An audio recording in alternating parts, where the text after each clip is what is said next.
Okay, so because of the overwhelming aspect of last week, I thought I would try something a little different this week, and that is to break it up into two segments.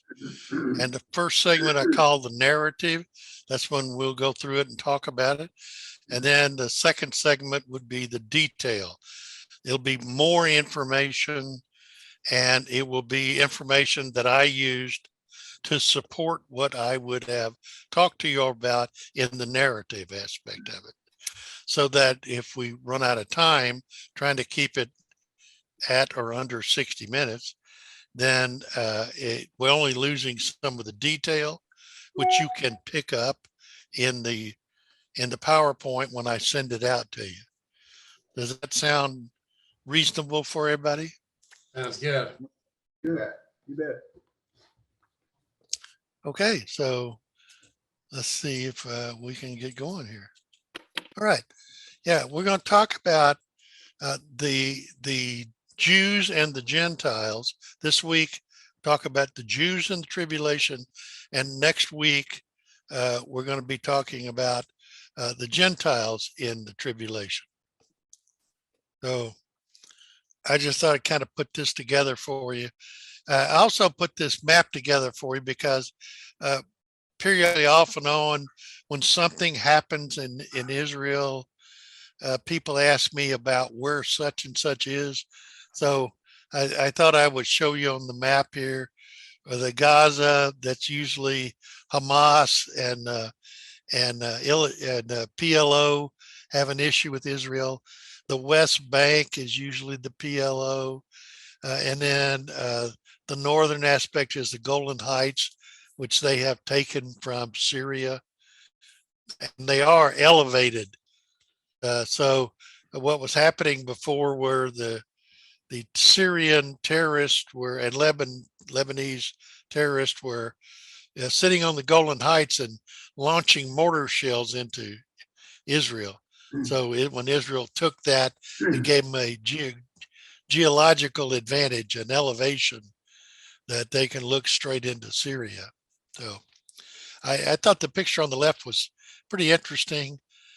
That's the Wailing Wall prayer, and the guy's got the Ukraine map flag tied around him there. I thought that was kind of cool. Yeah. Yeah. Okay, so the thing we want to look at, and off and on we're going to be talking about at the end, we're going to read the complete Olivet Discourse, Matthew 4 and 25. If you want to open your Bibles there and kind of follow along, that'd be fine. Want to talk about the setting first. The setting of the sermon that he gave on the Mount of Olives was only 2 days before his crucifixion. It was following the announcement of the woes upon the Pharisees. In other words, he just had his fill of the Pharisees. And it's following the announcement of a judicial blindness that came upon the nation of Israel when they rejected Jesus as being the Messiah. Those are the three scriptures that are shown there for you. 23 is talking about the 2 days before. 26 is, the 4 days before, and 26 is 2 days before. I found this, and I thought this was worthy of your perusal. On the left-hand side is Matthew 24, and it's divided. Verses 4 through 14 talk about the tribulation, which is mainly the first half of the tribulation, and the verses 15 through 28 of Matthew 24 talks about the Great Tribulation, or the second half of the tribulation. So it breaks it down, I thought, pretty well. There's other things there that you can take a look at too, but that's what we're going to be dealing with. Any comments, feedback, questions on it? Okay. All right.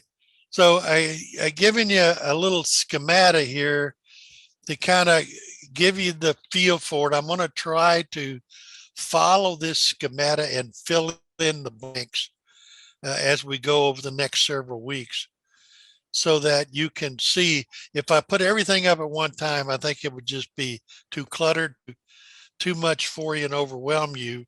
So I'm going to start and build it, and you can watch it being built so that you can turn to it and maybe understand the progress of it. So right now, what we've covered is the rapture of the church. Some of the things in the period of time between the rapture and the tribulation. Excuse me. We've covered that the Russian-Iran Arab coalition invading Israel, and that is actually early on before the trib. Then the peace pact signed by the Antichrist starts the trib. 144,000 Jews assemble as new believers. If they were believers before, they would have been raptured, right? Mid-trib is the abomination of desolation. End of the trib is the second coming, and Satan bound for 1,000 years. That's pretty simple and non-cluttered, actually. Okay, one of the things that is comes up in dealing with Israel in Revelation and in the tribulation is in Revelation 12, there's a reference to what is persons called the woman. And it tells you that she is Israel. She represents Israel. In Revelation 11 through 20, it's the 9 chapters, it talks about Satan attacking Israel and is using that as a reference in attacking the woman. The beast goes after the woman. That's the reference there. But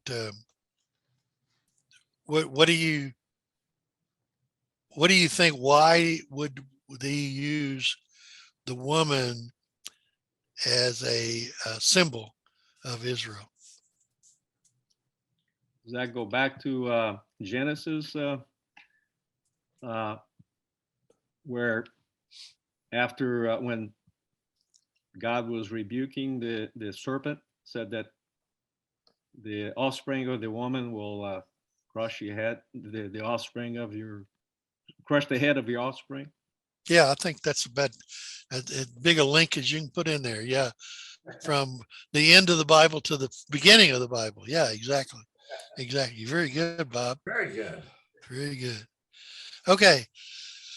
Revelation chapter 13 talks about the attacks coming from the beasts who offer a false Messiah and a false fulfillment of the Abrahamic covenant. Okay, so yeah, it's easy to see offering a false Messiah. That's the Antichrist. But what about this false fulfillment of the Abrahamic covenant? This is being offered to Israel now.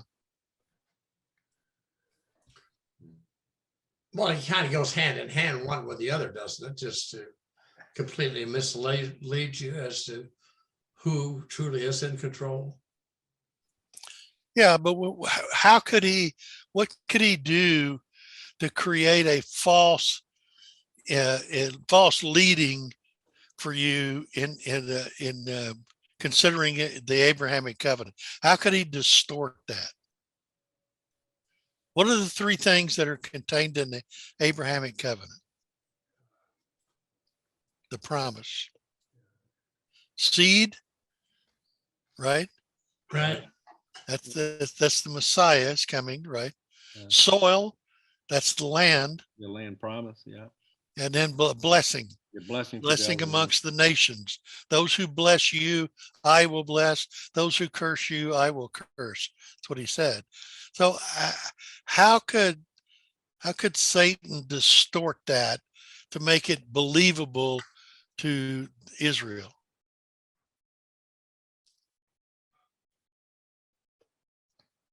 By making it appear that it has been completed, that it had been done by someone who is not Jesus. Yeah, okay, that's good. So you're saying it's over. Jesus came, he fulfilled it, done, right? Right. But what you say deceived it, I kept thinking that he was thinking that there's somebody else is trying to appear as though the covenant has been completed when it hasn't been. Or the Antichrist. I don't know. That's right. It hadn't been completed yet. And so he's trying to convince them that it is being completed Right. during this period of time that we refer to as the tribulation. But what would be a false, that this false Messiah, that would be the seed. So that only leaves the soil and the blessing. So what about the soil? Would he tell them it's a false fulfillment of the soil? Well, they have the 3.5 years of peace. Yeah. And so if they're in their land. Yeah, there you go. Yeah. They're peacefully in their land. Yeah, so they're back in their land again, and they're having peace. And what would have happened was that God would have intervened on this Russian alliance when they tried to invade. So it gives them a false sense of security. Plus, they've now formed a peace pact with the Antichrist. They feel protected. So, yeah, we would feel that it would be for fulfillment of it. What about fulfillment of the blessing?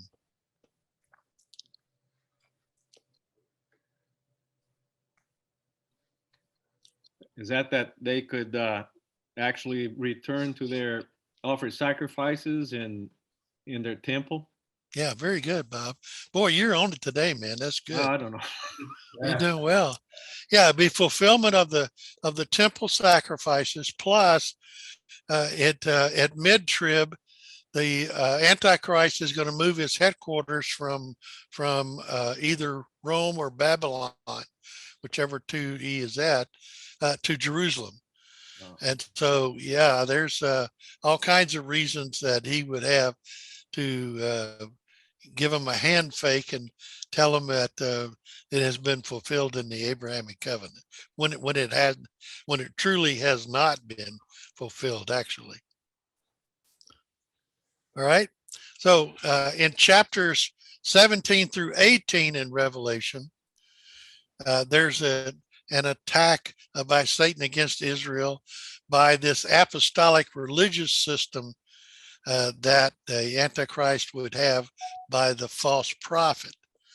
And it would be making false claims that particular period of time at that particular place, he would be claiming as the kingdom of God. Why? Because he's claiming he is God. That's why. And that's where he is. And so there'll be two religious systems that will be remaining. There will be an apostate religion, which would be a false church, and that's the false prophet will be handling that. And then there will be the Jews that would be converted, Messianic Jews. So that's the two religions that will be remaining. And you can join up with the Messianic Jews if you wish. That's kind of starting over again where they started over again with the church in Acts when they took that into play. Revelation chapter 19, the attacks through the alliance of the nations which are formed against God's people, Israel. and their king, Jesus, which the Lord will destroy when he comes again. That would be the battles, the campaign of Armageddon in the end. Okay. Anybody got anything? You're okay? We're going to move on. All right. So now we get to the remnant. That is part of Israel. It's the remnant of Israel, the 144,000 Jews that would be converted after the rapture, perhaps because of the rapture and the activity of the Holy Spirit. It's a necessity. The remnant is a necessity that it exists. I'm not going to ask you to tell me. I'm going to tell you about it. So the Abrahamic covenant necessitates a remnant to be from the promised seed. So it means it's a Jew who can occupy the land, Israel's call back to the land, and through whom the promised blessing will come. So that's the fulfillment of the Abrahamic covenant, but it's not going to be completed until Jesus returns. Okay. But the remnant's going to be there. The Palestinian covenant makes the existence of the remnant an imperative to receive the promised inheritance of the land. So if there were no Jews, there's nobody inheriting the land. There's nobody there, right? Yeah. Just people there, not Jews, just people. And the people that will be there are not people who are going to inherit the land. So logic tells you that it's imperative in this fulfillment of prophecy that there be a remnant, that there be Jews present. Everybody grasp that? Yes. Yep. All right. The Davidic covenant says that it's necessary that a remnant to whom the promises have been made, that it be fulfill those promises. There's going to be a king. There's going to be a throne. There's going to be a kingdom. The king is Jesus. The throne is what's given to him. The kingdom is in the millennium, right? Right. And there's the verses for you to look up. Palestinian, Davidic. Then the new covenant demands a remnant. So there's a necessity, there's an imperative, and there's a demand. The new covenant demands a remnant of the nation through whom God can fulfill his word. See, there's over 200 prophecies that have still been unfulfilled. In the future lesson, we're going to go over those, as a matter of fact. So that has to all play itself out, and that has to all be done. Israel's restoration as a nation, that's done. Forgiveness of her sins, that's done. The cleansing of her heart, not done. The implantation of a new regenerate heart, not done. So those are two things that still have to be done. All right. And this is a doctrine that's clear, consistent, impressive, and prominent about the testimony. Everybody okay with that? Any issues? Okay. We're moving on. All right. Now we're going to talk about destiny of the remnant. Somebody read Revelation 7 that's on the screen. Therefore, they are before the throne of God and serve him day and night in his temple. And he who sits on the throne will shelter them with his presence. Out loud. Huh? They shall hunger no more, neither thirst anymore. The sun shall not strike them, nor any scorching heat.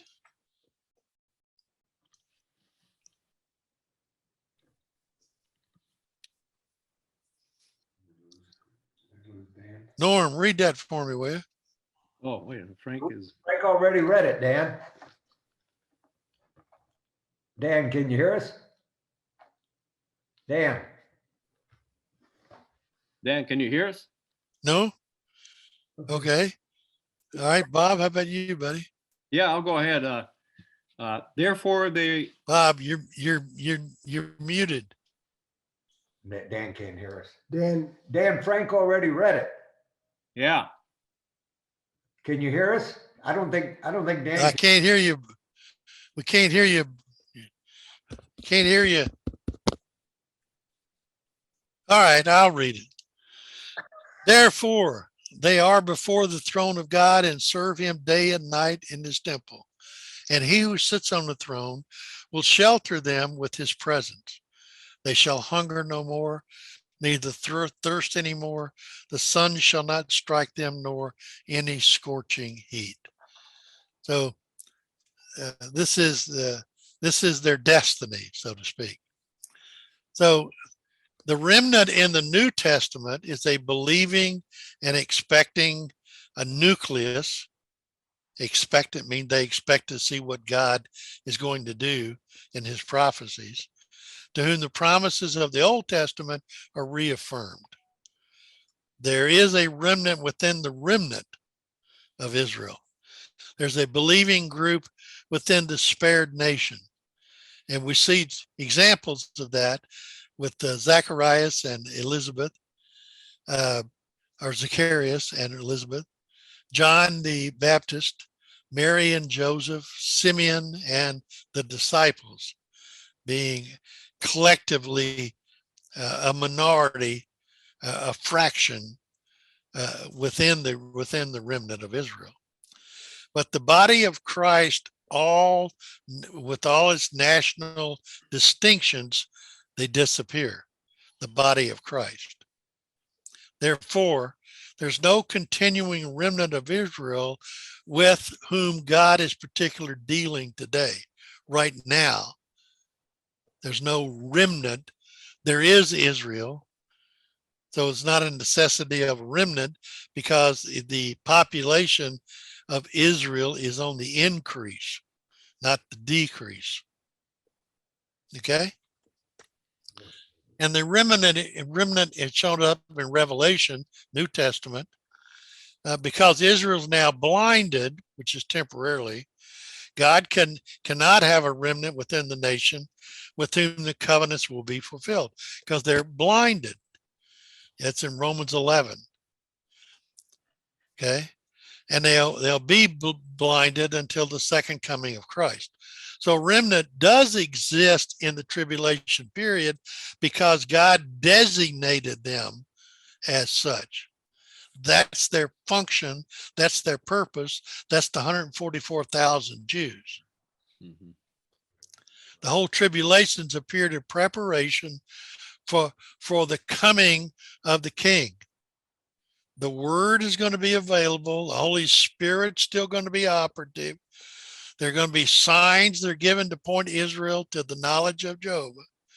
There will be a ministry of 144,000 and 2 witnesses and the outpouring of the wrath. So one of the primary purposes of the tribulation is for the conversion of the Jews and for the opening of their eyes to recognize that Jesus truly is the Messiah. That's a 7-year period of time. okay. Okay. You guys know all this stuff, so I know how to. Hey, Dan, I'm repeating a lot of this. I can't read it. Can't read it. says, can you hear us? can you hear? What's it? Oh, Norman, y'all's are off too. No, they're not. Frank, is mine off? Yours, Can you guys hear me? I can hear you, Dan. You can hear me, I- but we can't hear you. I see Frank and Bill and Terry. Frank, take your mute off, Frank, and let me see if I can hear you. Hello, test, 1, No, 2. can't hear you either. Yeah, you're I don't dead. know what's going on. Yeah. it's It's a satanic thing. Can you hear me, Frank? Yes, Okay, but we can't hear you and can't hear any of the other guys. right. That's bizarre. Let me see if I can Take your figure head this off, out. take your head off.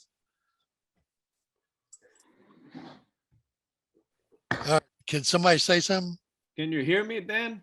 Nope, I didn't do it. No? Can you hear me? No. Dan, can you hear us? You can't, Uh, This is Terry. we can hear you. You Yeah, can't. we can hear you, but you cannot hear us. Man, I don't see where Oh, to do close. that. Okay. I don't know, fellas. I'm at a loss.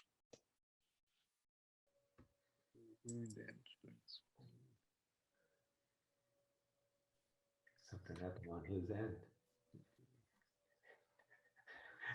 Funny. He didn't. I don't know. I don't know. Well, what do you want to continue on or you want to stop? You want to keep going?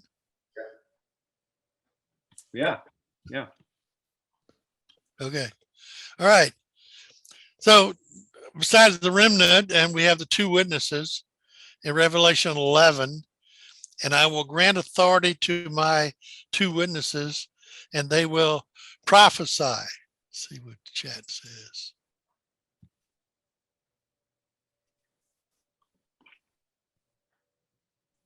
Oh, you want me to remove the earphones? Okay.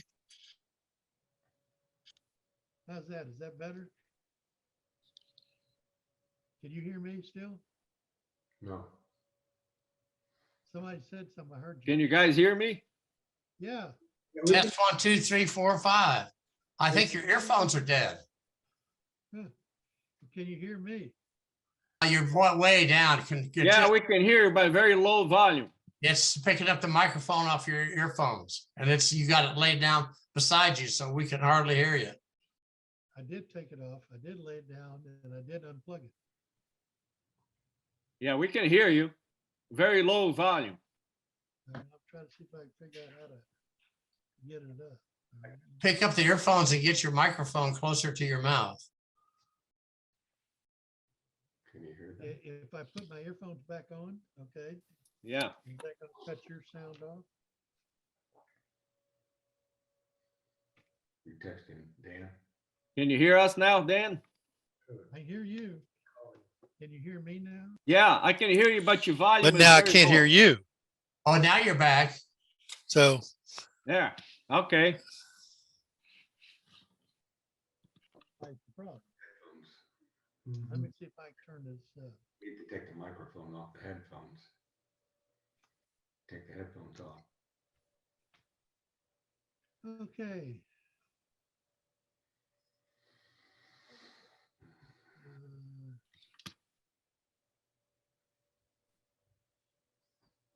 Is there a volume control on your microphone?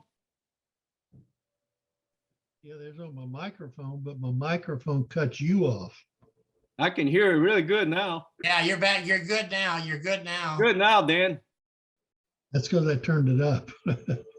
Okay, Okay. We can hear you now. I can hear you. Yeah. Can you hear us? All right. All right. So two witnesses. It says, and I will grant authority to my two witnesses, and they will prophesy for 1,260 days. How long is 1,260 days? Is that the last 3.5 years or? Right, 3.5 years. Very good. And they'll be clothed in sackcloth, 2 olive trees and 2 lampstands. They stand before the Lord of the earth. Now let's talk about who the two witnesses are. First one, kind of as a consensus, everybody agrees, is probably correct that it's Elijah. And it's because he was predicted, Malachi's verses. He did not previously die, 2 Kings. The same sign that was given by him in his ministry is in this ministry. The same period of drought in would when Elijah was ministering versus tribulation when he's there. He was present at the transfiguration, and he's the prophet of judgment. So the verses are there for you so that you can look those up. Moses is accepted by others because he was present at the transfiguration, because the blood ministry is the same. Life is in the blood. The reappearance is required. The body is preserved. And the law and the prophets were joining in witness to Christ. The law and the prophets, that was on the Mount of Transfiguration. So those are the reasons why people think Moses is going to be the guy. Then there's Enoch. And these are the reasons why they think Enoch is going to be the guy. Did not previously die, did not put on immortality, and he was the prophet of judgment. Again, like Elijah was. Now, here's the negative aspects of it. If you want to refute Moses being the prophet, the witness, it's because in Deuteronomy 18:15, it says that it will be that he is a prophet like unto me. Okay, Moses was not a prophet like unto God. Similarity of miracles is not enough. It's not an ironclad. The transfiguration doesn't really give any credence to it. And his body at the transfiguration he was not in his resurrected body, and he was not in his mortal body. So he was just a spirit that materialized. In Enoch, if you want to refute Enoch, it's in Hebrews, it says, in order that he might not see death. The idea being that if, yes, he did not see death when he walked into presence of God. If it says in order that he might not see death, then why would you send him back and he see death? That's the argument. I think in order that he might not see that death, but he would have this death. He was an antediluvian prophet. And do you really think God would send an antediluvian prophet to the tribulation? You know what an antediluvian prophet is? No. No. No, Antediluvian prophet is a prophet before the flood. Oh, antediluvian, yeah. Okay. And the third reason is that the rapture does not give precedence. In other words, just because he was raptured, he was taken into the presence of God, doesn't mean that he is a priority in performing God's work. I think those three things are very shallow. So I think it's Enoch and Elijah, but that's just me. It's not going to keep you out of heaven if you think it's different. Okay, and Elijah again. Malachi 4:5-6. Is there a reason for Elijah again? Remember the kind of what Jesus said to Elijah, John the Baptist was the coming of Elijah, right? So if John the Baptist was the coming of Elijah, fulfilled the aspect of Elijah returning, why would he return again? Somebody read Malachi 4 that's on the screen. Behold, I will send you Elijah the prophet before the great and awesome day of the Lord comes, and he will turn the hearts of fathers to their children and the hearts of children to their fathers, lest I come and strike the land with a decree of utter destruction. So what is that telling you?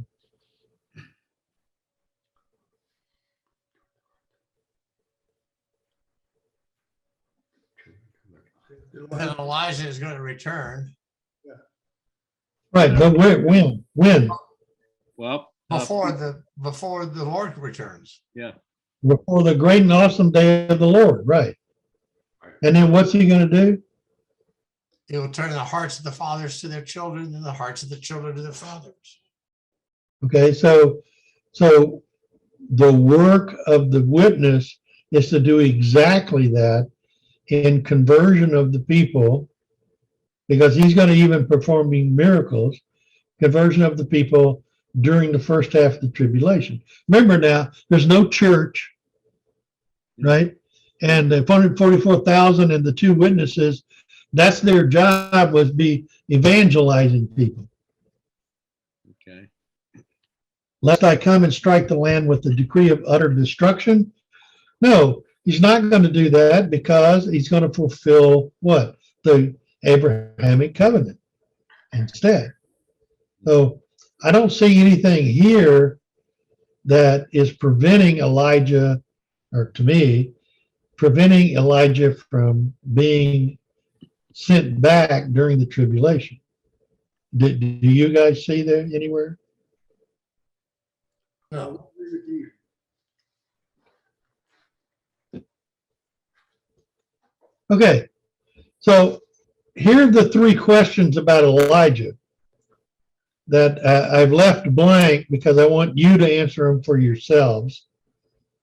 Has Elijah come already, or will he come literally, or will one come in the spirit and power of Elijah, just like John the Baptist did, although not the prophet himself? So will Elijah not come again, him personally? Will Elijah come personally and minister again? Or will one come in the spirit and power of Elijah? So that's for you to determine. That's for you to figure out for yourself, because that's the thought that you need to have. And when you're trying to explain to people about these things, you need to have a world view about it. So I left that open for you. I'm not going to spoon feed you on that. That's going to be your homework assignment, your internal homework assignment. Okay? We've already read that, so we're okay there. All right, so the blindness of Israel is to be removed. There's two aspects of the blinding of Israel. One is the spiritual blinding of them, and the other is the judicial blinding of them. The spiritual blinding of them is in the reference it makes to when it says about the blindness, is talking about the word porosis. Okay, and that word is a word that says it is retrievable. It is remedial. It can be fixed. However, the judicial blindness can only be fixed by the judge. Only the judge can change that. Okay? So I was talking here about spiritual blindness because they rejected the Messiah, because judicial blindness because a divine judgment has come upon them. And that divine judgment is their failure to acknowledge who Jesus was. Remember now, Jesus came offering the kingdom. Yeah. So when they rejected Jesus, they rejected the kingdom. Yeah. Right? And that's what they were supposed to be converting the pagan nations with, and yet they failed in their mission assignment. You got the verses there that you can look up. The removal of the spiritual blindness is not going to occur till the second coming of Christ.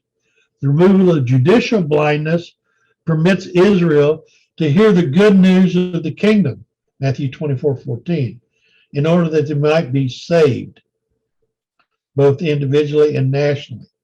So, it is God doing his thing all over again. Because what does that make these people?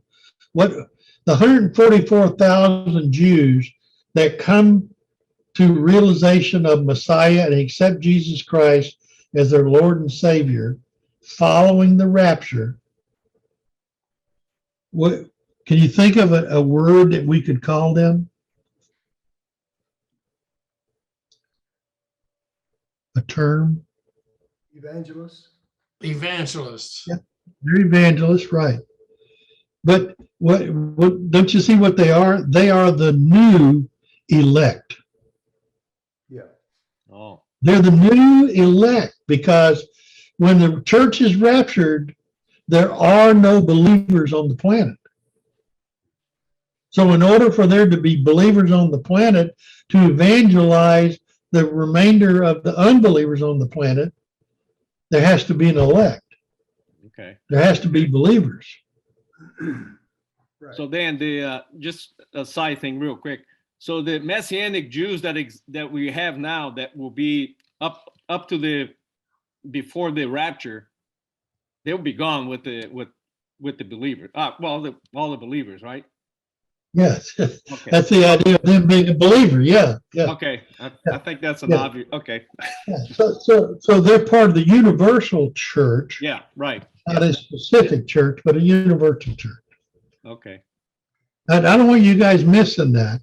That God started all over again, and he starts over with an elect, those that have been chosen again, or people that he has chosen. Okay? All right. So the New Testament teaches that the nation of Israel is blinded spiritually and judicially. We talked about that. And there's the verses that you can look up to confirm that. So now we're going to talk about the completion of the Jews. A Jew who has been completed is a Jew who is messianic, who believes that Jesus is who he says he is. So the restoration of Israel is going to include confession of Israel's national sin. In Leviticus 26, Jeremiah 3, Hosea 5. Following which Israel will be saved collectively as a nation. In dire threat at Armageddon, Israel will plead for their newly found Messiah to return and deliver them. Okay? And their deliverance will surely come. And you see that in Romans. Later in the millennial kingdom, following the second coming of Christ, Israel is going to experience full possession of the promised land and the reestablishment of the Davidic throne. Let's talk about that full possession of the promised land. You have any thoughts on how that's going to happen?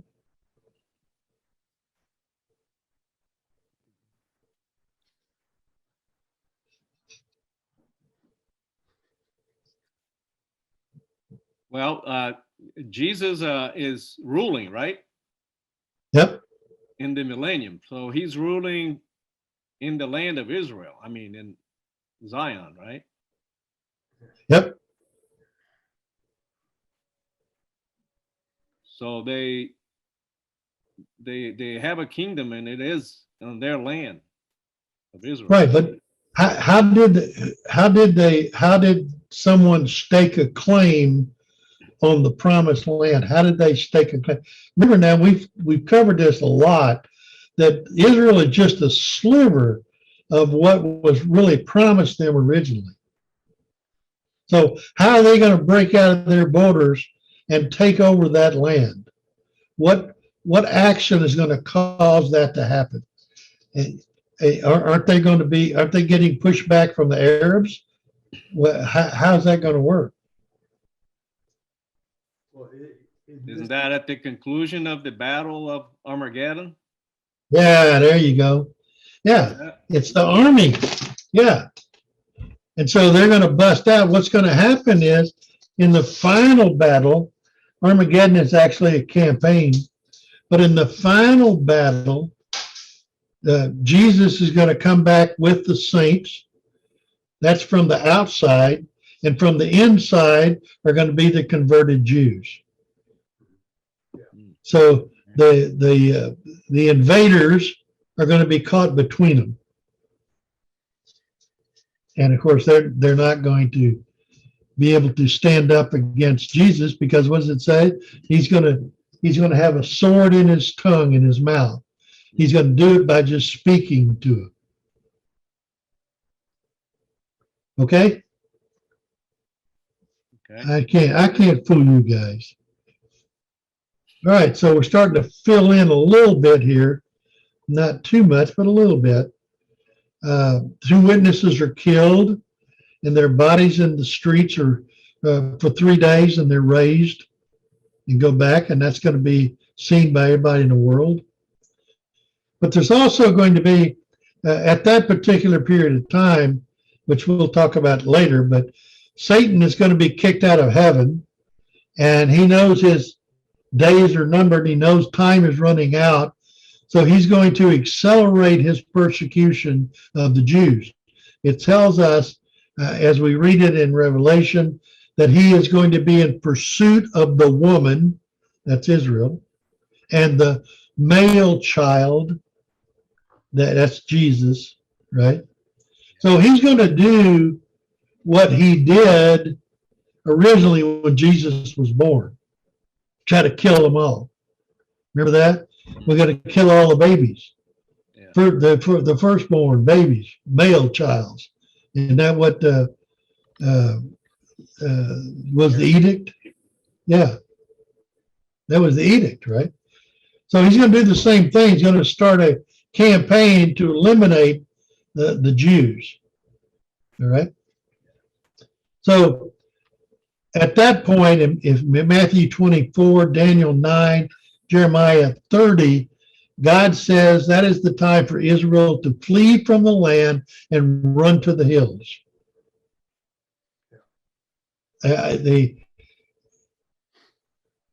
Remember a while back I told you the prophecy has 2 aspects of it, a near aspect and a far aspect. The near aspect of that prophecy is what was told, what God told to the Israelites at the time that the Romans were overthrowing Jerusalem. Run to the hills. And they did. And they were saved from death and persecution. And so he's selling them the same thing again. And there's a place prepared somewhere for them. Some people think it's Petri, but there's a place prepared for them where they'll have to ride out the last 3.5 years. At this time also is when the mark of the beast will be introduced. If you don't get it, you can't eat. If you don't get it, you can't work. If you don't get it, you can't do it. One of the things I want to tell you, just as an aside, you see where this comes into play. Halfway through the tribulation, all right? So it's not early on. So I wouldn't particularly concern myself right now about the government's putting a fast one on you and inserting capsules inside your body and all that sort of stuff. I wouldn't worry about that too much. Secondly of all is, it's not going to be done deceptively. It is going to be done permissively. In other words, that's the whole point that the false prophet is making here, is that you willingly do it. So you're not going to be deceived into it. It's going to be a willing thing. You're not going to be here, so you don't have to worry about that, right? The believing Israel during the first half of the tribulation is going to be witnessing for the Messiah. The unbelieving Israel is going to be deceived by the false prophet, and they're going to fall away from Judaism. All right, anybody got anything there? Dan, can you hear me? Yeah, I hear you. Okay, good. Where does the Communist Chinese Party fit into this on the chart? Well, that's a good one. That's going to be a part of the Gentile. They're Gentiles, okay? So that's going to be part of the Gentile. It tells you, I can tell you this, to make it easier for you. they're going to be, there's going to be four powers that are going to be all lined up. And one of those powers is the king from the east. And that means that the nations that are east of the Euphrates, and China falls into that category because they come from Asiatic areas. So it would be basically Oriental people. So they're going to fall into that. Okay. Does that help you? Yep, thank you. Okay. All right. So we're going to end with this, and that's, what's the point? Why do I need to know this stuff? Is it really important for me to know? Wait a minute. What? There we go. Is it important for me to know? Can I learn something here and apply it? And the thing is, the intermission's over. The final act is about to begin. What's going on here? You guys doing that to me? No. All right. So what do you think? What do you think the point of all this is?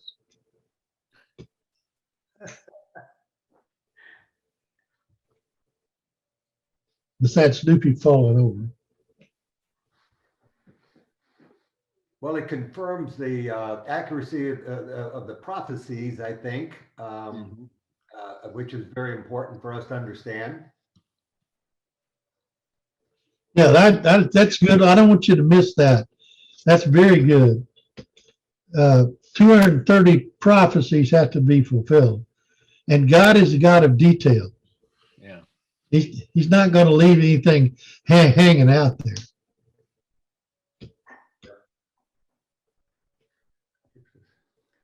Anybody? Is it just good information? No, it's I think it's information that's really getting us aware and prepared, I think. Yeah, I mean, there's a lot here that, like, it shows you there on the bottom left. It's incredible how truly faithful God is. It's even shown in the end times. He completes all that he began. Yeah. He wants to leave no one behind at the end, and he gives everyone a reason to believe. So, I mean, there's a lot to this.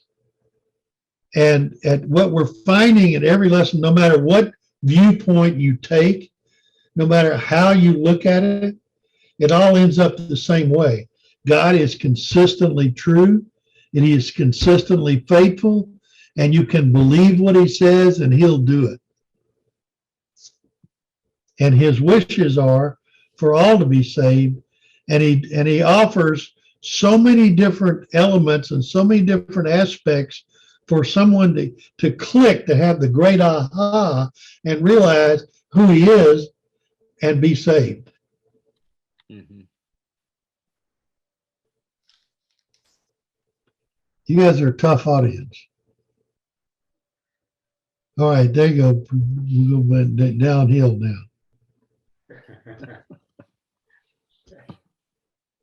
All right. I thought this was a real interesting aspect of it as far as the Matthew 24 and 25 was concerned.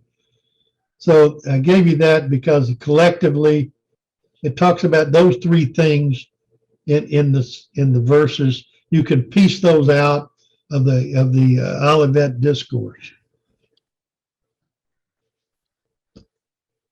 So let's look at the foretelling of this is going through Matthew 24. It's in here for you. I'm trying to put it in perspective for you so that you know that he's talking about future, way back then, 2022 years ago or thereabout.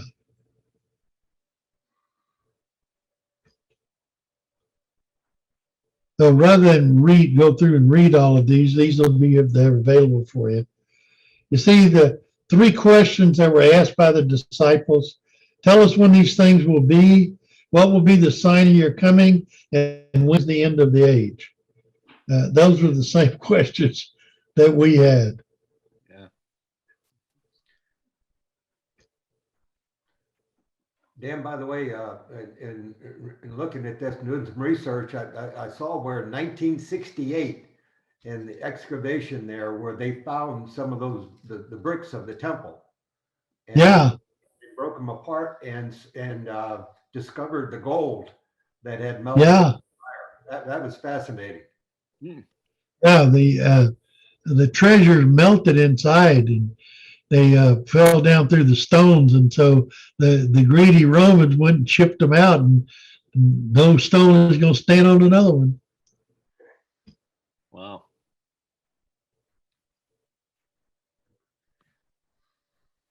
This is the where he talks about Judah fleeing to the mountains, Jeremiah 30 and Matthew 24.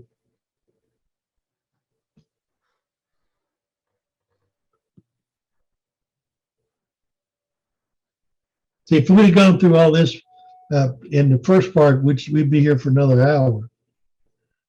Hmm. So I put it in where you to see it when I send it out to you. And that's where the fig tree we talked about last week. No one knows the day and the hour, but you can know the generation. It's talking about the rapture. Talking about being ready. Okay, then I already covered that with you about Revelation, the different chapters. 3 personalities, the red dragon, the man child, and the woman. That's what we end up with in Revelation when we finish.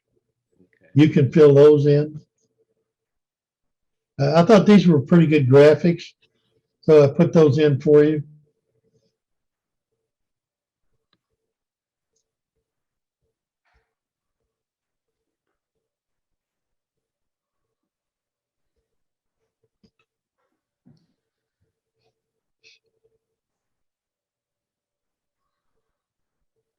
The occupation is not meaning a job. Talking about occupying the promised land.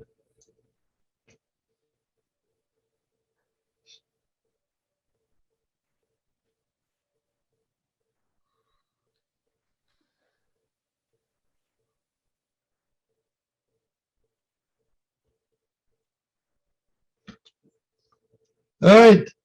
That's all I got, gentlemen.